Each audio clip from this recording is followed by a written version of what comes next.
Good morning, ladies and gentlemen, and welcome to the Monroe Art Guild. My name is Steve Brown, and we have a show going on now called Remembering Monroe. This show's being put on by a committee for the Monroe Cultural and Heritage Museum, and we're attempting to establish a museum in Monroe. And in this exhibit, you'll be able to see some of the items that people have donated for us to show you. It's a great exhibit, but this is, we hope, an opportunity to familiarize the community with our efforts and get you on our side in trying to establish a museum there. We feel like it's a worthwhile endeavor. We're going to walk around and look at some of the stuff here, and I don't pretend to know everything about all of it, but maybe it'll be enough to entice you to come down and take a look, and you can read what's here and look at all the stuff we got to show you. Behind me is the exhibit of the Monroe Girls Corps. It shows some of their history and things about them. We also have a video that'll be running on the TV here that you can see pictures and video clips of their performances. So if you're in that unit, or if you weren't, if you grew up here, or if you didn't, if you know about the Corps, that's great. If you don't, you need to. So this will be an opportunity to do that. We'll step right over here now. Let's take a look at the police officer here. If you went to school, Monroe Public Schools, this police officer stood on Madison Avenue outside Denton Hall, the driveway there, and reminded you to slow down for the school children when you came by that way. This panel here shows some of the newspapers. The first Tribune that was printed here. At the top is a playbill from the Mobley Opera House that dates to about 1912.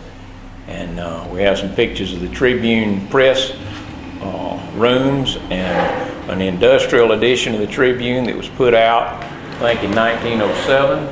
And on the other side of this panel, the Southern Witness. This is the first newspaper published in Monroe. Second newspaper in Walton County, first paper in Monroe, and that was in 1870. And over here we have some small artifacts in this display case, just items from different businesses around town, and things for you to take a look at. They have some old phone books that date back as far as 1916. Moving along, this is a exhibit panel that has to do with some of the schools. Some of these pictures are painted by Hoyt Studdard, who's a local. He says not to call him an artist, he's a painter. Well, he's a local painter and has painted a lot of pictures of buildings and things around town. And we have some other interesting things about students and the history of the school buildings and things that you'd like to see, I'm sure. These are just random photographs around town at different periods of time that you can look at. Beside this panel, we've got a grocery cart from Steele Supermarket, if you've been here long enough to remember that. And over this way, we've got Jack Ash's Barbershop. If you ever had your hair cut by Jack Ash, you sat in that chair right there. And over to the side is Buddy Conyers' shoe shine stand, and he shined a lot of shoes in there. Next, over this way, we've got Mr. Carnes' studio camera that he used to make thousands of photographs. Mr. Carnes arrived in Monroe about 1900 and was still an active photographer until he passed away in 1957.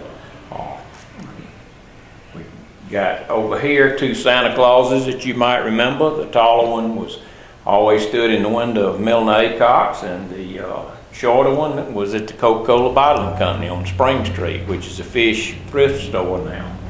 And a little further over, we've got a display of nursing clothes and items that belong to Gloria Preston Cox. And Gloria was a nurse here, worked for Dr. Stewart, and one of the nicest ladies you'd ever want to meet.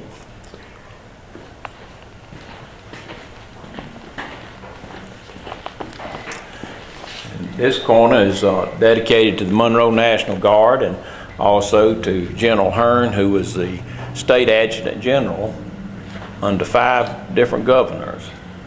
So if you're in the National Guard, you probably find your picture up here somewhere. Take a look at that.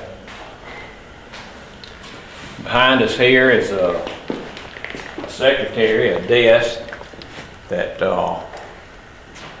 was in the courthouse, and I think it was originally in the courthouse in 1852, but Mr. Edwards, if you're familiar with Davis Edwards' house, Mr. Edwards was the clerk of the court, and he used this secretary himself during part of that period of time.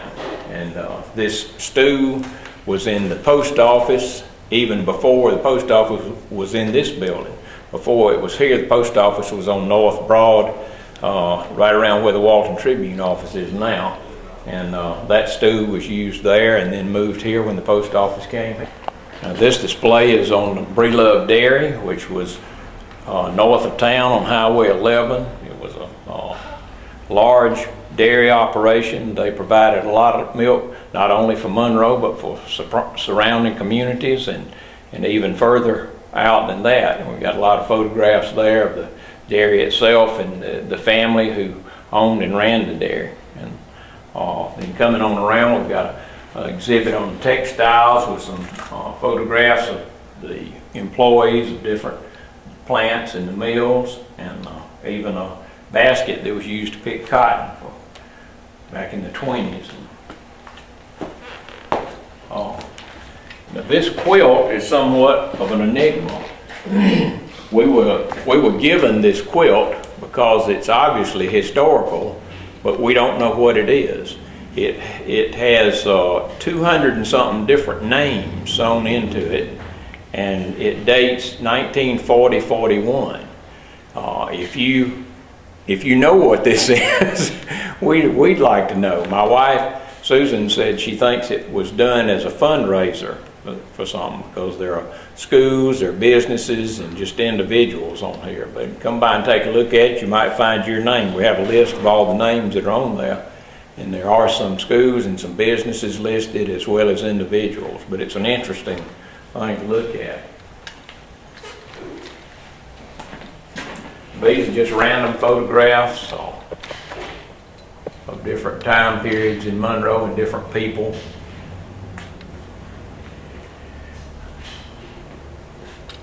In this display case, we've got Brie Dairy again, some of their bottles, and a basket that was used to collect flowers at Francis Florist, Allen's 5 and 10, and a plate over here from Carmichael's that they gave their customers in 1908. Old plate. We got some dishes that were used in the dining room at the VFW. There's a display over here of the E.L. Allman Funeral Home and Mr. Allman himself. And then on this panel we've got then and now photos showing different lots around town, what used to be there and what's there now. And there are 2 sides to that. And then right back behind that we have an exhibit on Perry Garrett, who ran 3 different restaurants in Monroe over a period of time, as well as an assortment of grocery stores. And if you ever ate one of Perry Garrett's hamburgers, you probably remember it. And if you did, it was fried in that frying pan right there. And it was brought to you on the tray that's hanging on the car door there.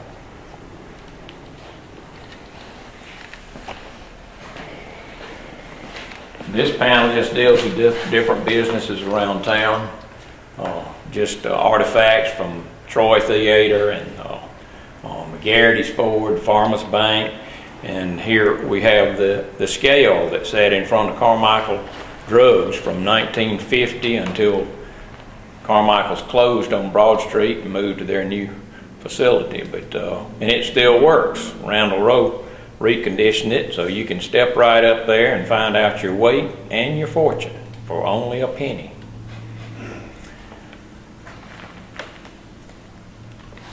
And that's just about it. We'd love for you to come down and join us and take a look at everything. And If you're interested in helping us with the museum, you can contact me or Randall and Janice Rowe. Bobby Carroll is our president of our committee, but any of us would be glad to hear from you and gain your help in our endeavor. Thank you for your time.